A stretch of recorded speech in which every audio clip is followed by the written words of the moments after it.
প্রিয় দর্শক, আমরা এখন শহীদ মিনার রোডের একদম শহীদ মিনার চত্বরের সামনে রয়েছি। জিজ্ঞেস করবো আপু, আপনাদের এখন পর্যন্ত কালেকশন কি রকম হচ্ছে? আলহামদুলিল্লাহ, কালেকশন প্রয়োজনের তুলনায় অনেক বেশি হচ্ছে। এখনো পুরোপুরি কালেকশন চলতেছে, মানে সবগুলো গোনা সম্ভব হয় নাই, বাট এখনো পর্যন্ত 3.5 লাখ টাকা ব্যবহার অলরেডি হয়ে গিয়েছে।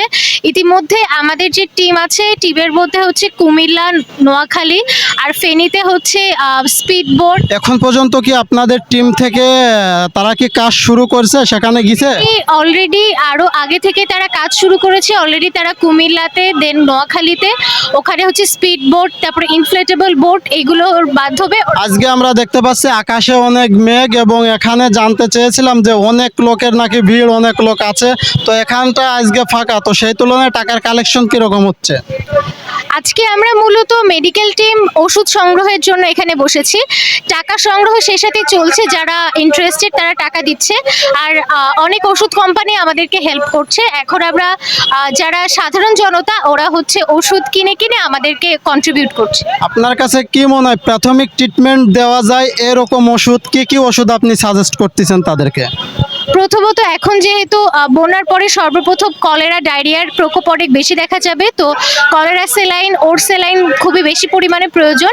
এছাড়া হচ্ছে এখানে যাদের চুলকানির সমস্যা বা ত্বকের চুলকানির সমস্যাদের, জ্বর, এইসবের কারণে হতে পারে। আবার অনেক গর্ভবতী মহিলা আছে, তাদের জন্য ওষুধ দরকার।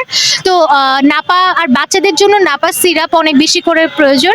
তো আপাতত স্যালাইন, প্যারাসিটামল, দেন অ্যান্টিবায়োটিক যেগুলো আছে সেগুলো বেশি করে। আপনি কি কোনো ওষুধ কোম্পানির কাছে দাবি জানাতে চান যে প্রয়োজনীয় যে প্রাথমিক ট্রিটমেন্টের যে ওষুধগুলো এখানে দিলে ভালো হয়, তো এরকম যদি কোনো কোম্পানি থেকে এখানে স্পন্সর করতো তো সেক্ষেত্রে কেমন হতো?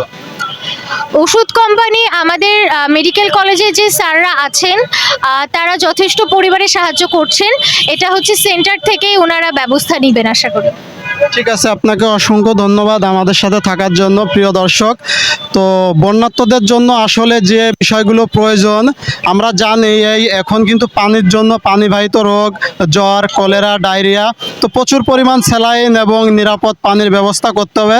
পাশাপাশি কিন্তু নাপা এক্সট্রা যে বড়িগুলো আছে, সাধারণভাবে জ্বরের কাজ করে, এই ওষুধগুলো আপনারা বক্স ধরে কিনে দিয়ে যেতে পারেন বা টাকা দিয়ে যেতে পারেন। আপনারা যা দেবেন সেইগুলো কিন্তু আমরা সংগ্রহে রাখবো এবং বন্যার্তদের কাজে লাগাবো।